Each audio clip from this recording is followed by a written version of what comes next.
Whose side are you on? We're brought up to believe that everyone must choose a side, that there's a political spectrum that runs from one extreme to the other. Election's really up to you. You're either on the left or you're on the right. We accept this as true even without thinking about it because that's what we were taught in grade school. But what if this view is asked backwards, sideways, dead wrong?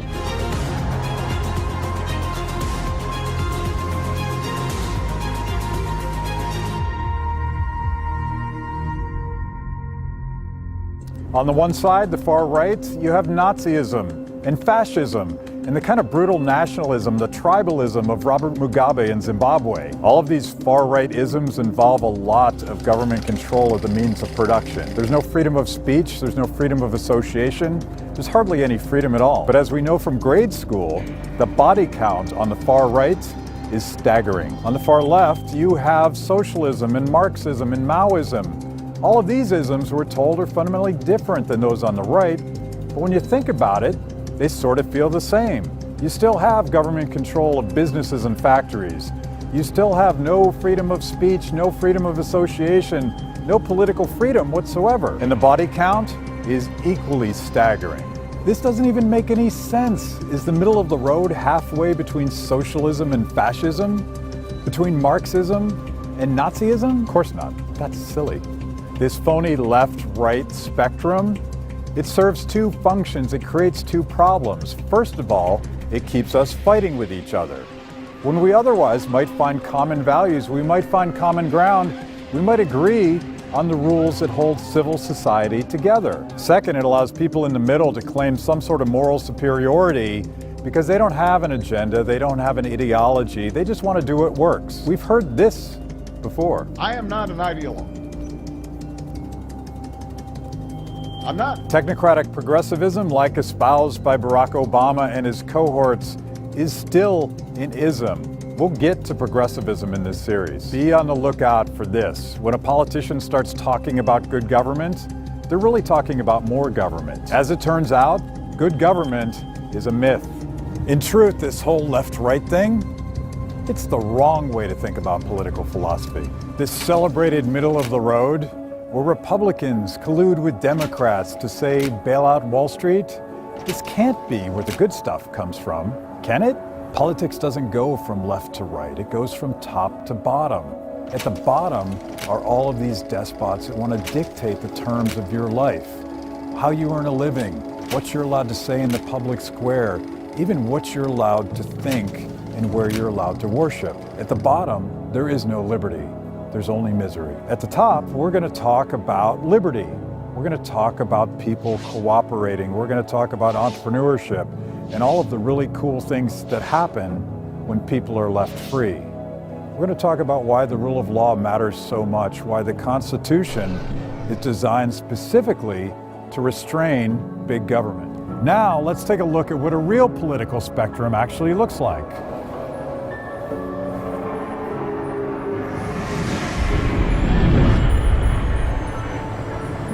Here is an outline of all the systems of government, what I'm calling the Deadly Isms. At the bottom, you'll see the worst types of totalitarianism, National Socialism, Marxism, Communism. I've always wondered why it is that communism is considered a far-left ideology and Nazism is far-right. Stalin and Hitler, they both seized private businesses, they both banned freedom of speech, they both killed millions of people. In terms of real people, are these two systems so different that they deserve to be on opposite sides of the political spectrum? I don't think so. All of these isms have one thing in common. They put somebody else in charge of your life, someone in charge of your happiness, someone who thinks they know better than you do, someone who is willing to use brutal, unchecked force, government force, to force you to comply. Of course, the experts, you know, the tenured professors and the really smart people in big media, they'll never admit this. Self-styled smart people think that socialism in practice is sometimes spiraled out of control, but the aspirations are so noble. If we could just get it right next time, try one more time, it'd be all unicorns and rainbows. Nothing to do with military dictators or fascist regimes. We aren't typically taught about the atrocities committed in the name of some noble ideal, some ism that was more important to achieve than the body count of innocent victims felled along the path to righteousness. You see what's going on in Venezuela today? Have you ever been told about what happened when Chairman Mao imposed his Great Leap Forward in China? Did you know that the bloody mess in Cambodia under the Khmer Rouge was the product of Marxist professors and idealists? Maybe not. I'm guessing you haven't heard these stories before, but this stuff is important. Those who don't learn from history are doomed to repeat it. The history of the Deadly Isms is bloody beyond belief, and there are millions of people around the world suffering because we haven't learned these lessons. That's right, we are absolutely going to go there. It's going to get really uncomfortable because the Deadly Isms at the bottom of the spectrum, it's the worst of man's inhumanity to man. As we move upward, we see things like democratic socialism. Bernie Sanders says it's different than regular socialism, that it's kinder and gentler.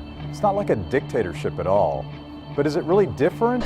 Or is this just plain old socialism with a smiley face? And then there's corporatism. This is big business in cahoots with big government, fixing prices, raising costs, screwing the competition. This is pretty much where we are today. Finally, at the top, we have liberty. We have freedom. We have free people coming together to innovate, to create, to solve problems together. There's no such thing as good government. There's only limited or unlimited government. And this whole left-right thing, it's an illusion. The political spectrum that I'm interested in is one that separates authoritarians from those of us that believe in liberty. And that earlier question I asked, whose side are you on? It was a trick. There are no sides. How about this? I'll be on your side as long as you don't hurt people and you don't take their stuff. In this series, we're going to take a look at all the Deadly Isms and see how they've shaped the world as we know it. We'll look at socialism and communism, but we'll also look at fascism in all of its horrible ways. We'll get a bead on the style of democratic socialism that is so popular in Europe and the corporate cronyism that dominates government everywhere. In the end, I hope you'll see, as I have, that none of these isms have what it takes to save the world. Only freedom and voluntary cooperation can do that.